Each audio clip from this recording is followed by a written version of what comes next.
So as I'm taking my mom out for lunch on Mother's Day, I thought to myself, who are the best moms of anime? And you know what I learned? Anime moms are rare.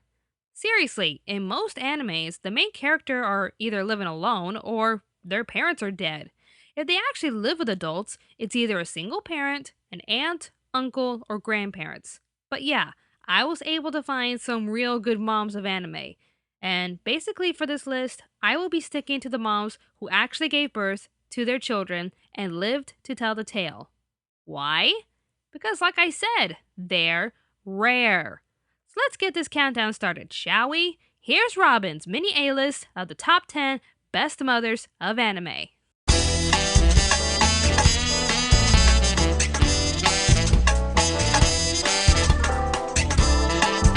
Number 10. Kyoko Honda from Fruits Baskets. Now, I know what I said about mothers who lived to tell the tale, and she is a character who, well, died.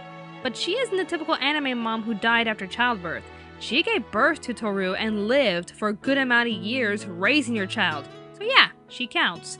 And for a character who's not really involved with the main plot, Kyoko made it known that she is a good mother. She was a former gang member who fell in love with a young man, and together they had Toru. However, when their child turned 3, her husband died due to an illness, taking Kyoko into a deep depression. It's only natural to act like this since, come on, the love of your life just died. How would you feel?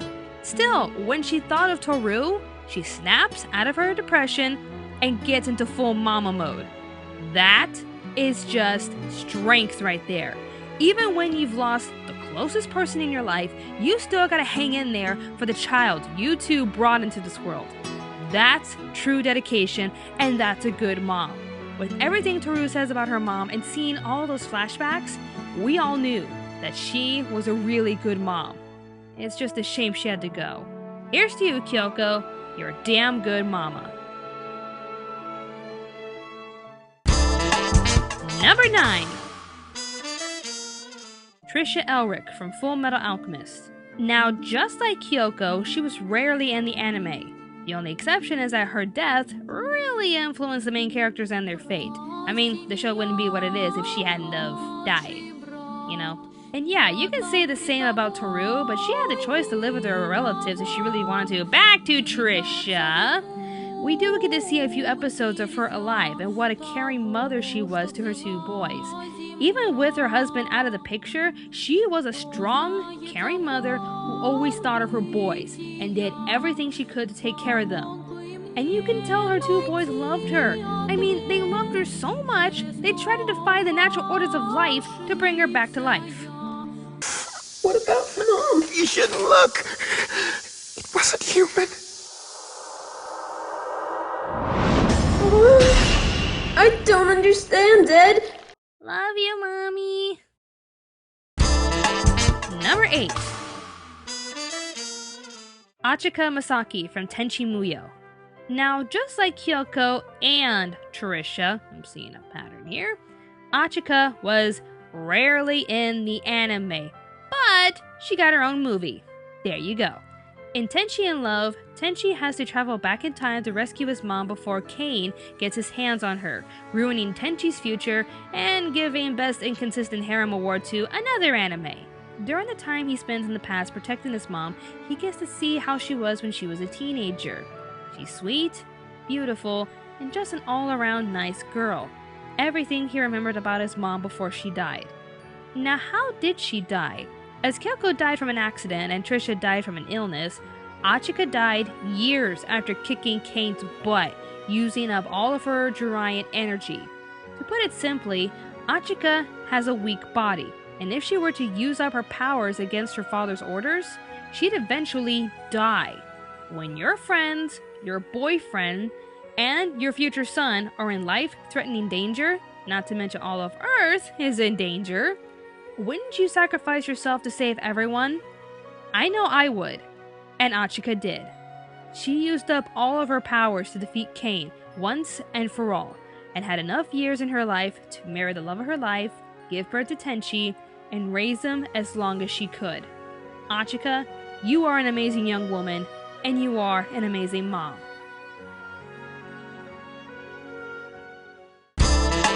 Number 7. Mari Katsuragi from The World Only God Knows. Now, unlike the other 3, this mom actually plays a part in the main story. Alive. See, even Wikipedia confirmed it. I just love how the status says alive. Anyways, it's great having a mom who supports you in your hobbies. While this mom lets her son play games, she'll still worry about him and his future. Nonetheless, she is a sweet and caring housewife who looks after her son while her husband's working overseas. She also runs a sweet little bakery called Cafe Grandpa. Creativity's kind of lacking in this family, but whatever, she sounds like a super mom, right? But be warned, do not fall for her sweet manner. If you tick her off in the slightest way, like for example having a girl come up out of nowhere claiming to be her husband's illegitimate child, you might want to take cover. This mama was a badass gangster, and when she gets mad, she gets gangster mad. This is a sweet mama you do not want to mess with. But yeah, Mari, badass mama at number 7. Number 6. Mama Higurashi from Inuyasha. Like, seriously, that's her name. So you know she has to be a good mom. Yeah, the show's mostly about Kagome's adventures in Wonderland, but back in the modern realm, this mom was doing everything she could to cover her daughter. Seriously, how many diseases did they come up with to cover Kagome's ass? And that's a lot to ask for a mom. Your daughter has to go back in time to go on a never-ending quest to repair the jewel shards while you sit up in the modern world wondering if your daughter's getting eaten alive and making excuses after excuses telling her friends why she can't come to school. Don't they have doctor's notes in your country? But yeah, this is a mom who knows her child and will support her decisions. In fact, in the very end of Inuyasha Final Act, wait 1 second here, spoiler warning! Dun dun dun. Kagome has the choice between going back to the past to be with Inuyasha and her friends, or staying with her family. Mama knew Kagome loved Inuyasha more than anything, so she did the hardest thing any parent could do. She lets her go. She knows that she may never see her daughter again, but she knows that she'll be happier with her friends and the love of her life. A hard decision every parent may have to go through one day, but Mama was indeed a strong mother to let her daughter go. The world could use more moms like you, Mama. Just don't cling to your boy for compensation. Run away, Mama's boy, run away! Number 5. Kalera Maka from Corinne. Now, mostly basing these characteristics on the manga than the anime, because, let's face it, the anime was not that good.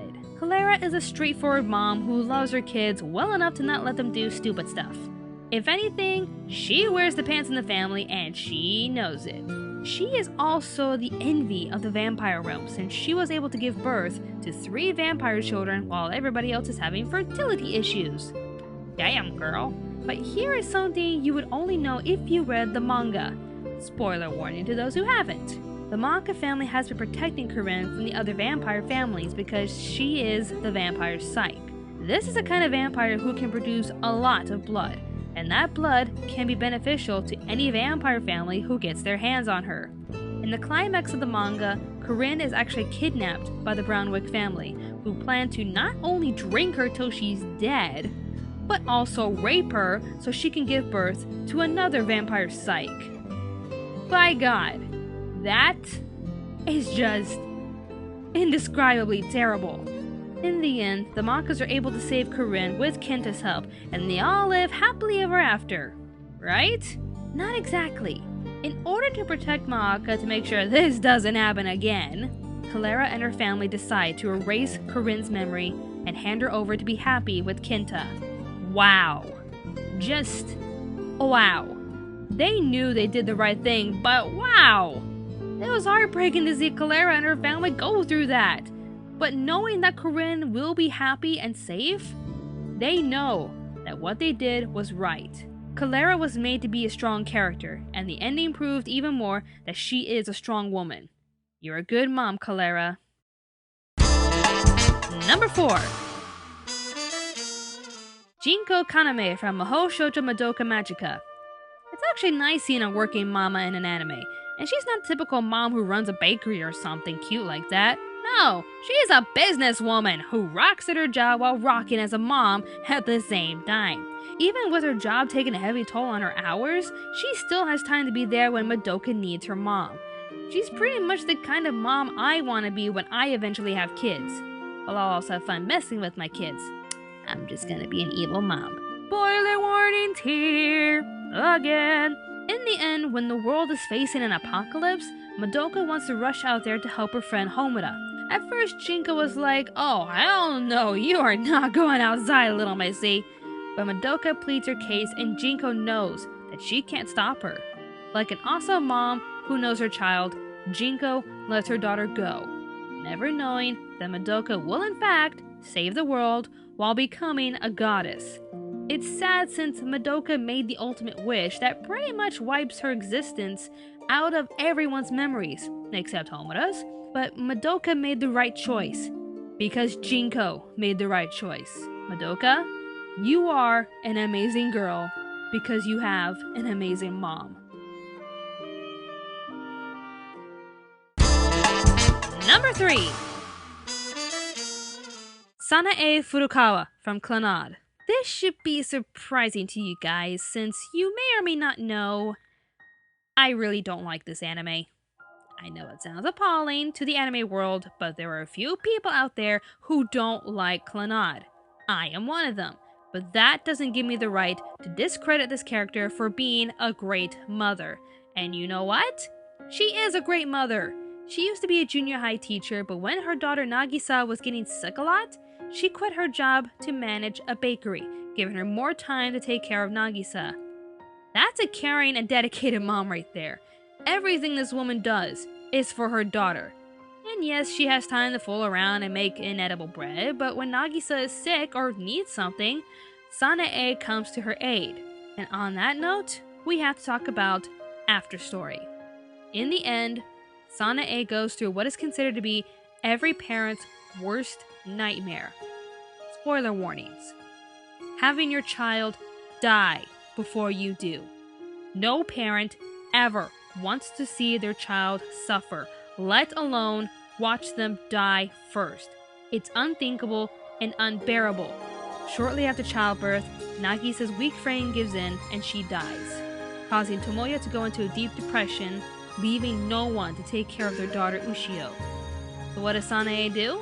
She picks up the pieces and gets into mama mode again.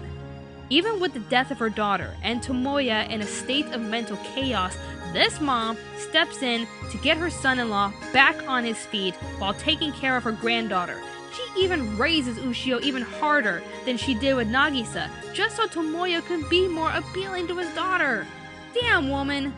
You, Sanae, are surprisingly strong, and you are, without a doubt, a great mom. Number 2. Hana from the Wolf Children, Ame and Yuki. Now, I made this list previously before I watched this movie, and after my wedding, when I got back to editing this video, I told the crowd on Facebook that I was going to finally finish the list. Alleluia. And what was the number 1 comment on that status? I hope Hana from Wolf Children is on the list. Be right back.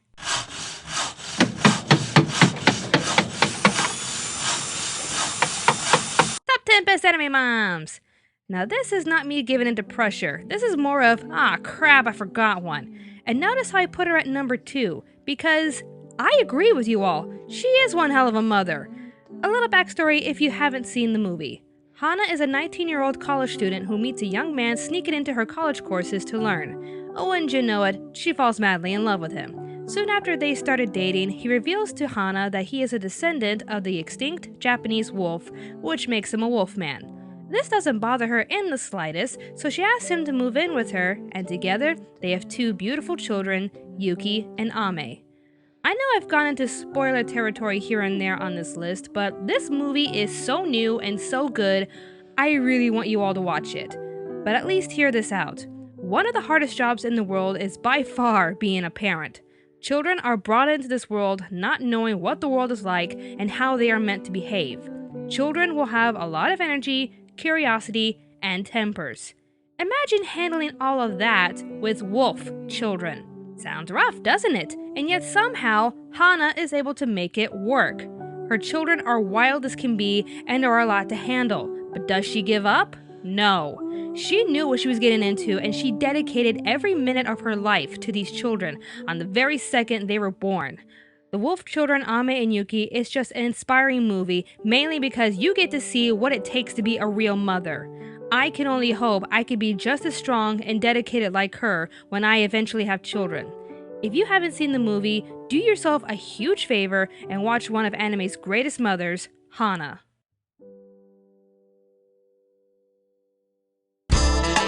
Honorable mention: Queen Serenity from Sailor Moon.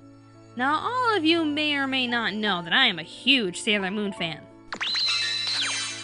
Welcome to Sailor March Madness. Enough of that. Some of you probably thought I would make her number 1, but in all honesty, I couldn't justify her being number 1 just because I love this show to death. Nonetheless, she is a great mother. We don't actually get to see any clips of her raising her daughter before the Silver Millennium falls, but you know that she truly loved her daughter through her actions alone. As Queen Beryl's attacking the Moon Kingdom, Prince Endymion and Princess Serenity die in the battle. You see Queen Serenity in heartbreaking agony, knowing that with all of her powers, she couldn't save her child. There is, however, one more chance to save her daughter, and she does it. She uses the Imperial Silver Crystal to banish Queen Beryl's army and send everyone to the Earth where they can be reborn and live out their lives in peace. Since she used her powers to save the children of the Silver Millennium, she is left on the moon to die alone. She rests knowing that her daughter will be alive again with her friends. Did she make a world like the Silver Millennium? Would her daughter be reborn as a princess? No. Serenity knew deep down inside that her daughter wanted to be free. Free to live out her life in happiness, free to do whatever she wanted, free to be with her friends and the love of her life. Modern Tokyo, you can thank Serenity for your world. Serenity wanted nothing more than to have her daughter live out her life in peace. But she knew that wouldn't be the case if Beryl or any other baddies come and attack Earth. So the scouts are born with their powers just in case, and when Usagi really needed a power booster in Sailor Moon R, Serenity came back to aid her daughter. Serenity, you are one of the most loving mothers in anime. Your actions alone say it all. And the number 1 best mother of anime is... well, it's a tie. But it's for a good reason. They're both from the same anime, they're both married to the same kind of man, and you don't want to mess with them. I'm just saying. Hintity, hint, hint, hint. Bulma and Chi-Chi from Dragon Ball Z. These two are just the ultimate moms, and you do not want to mess with them. Sure, they've got Super Saiyan husbands and some pretty powerful kids, with one exception. But who's in charge of the household? Who wears the pants in the family? The mamas.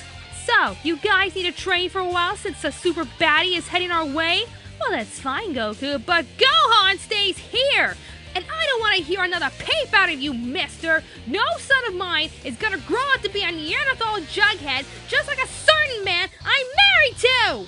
Hey, mister, you think you can just waltz in here and do whatever the hell you want? I'm not gonna take that kind of tone, mister. Who's the one who brings home the bacon while raising your son alone?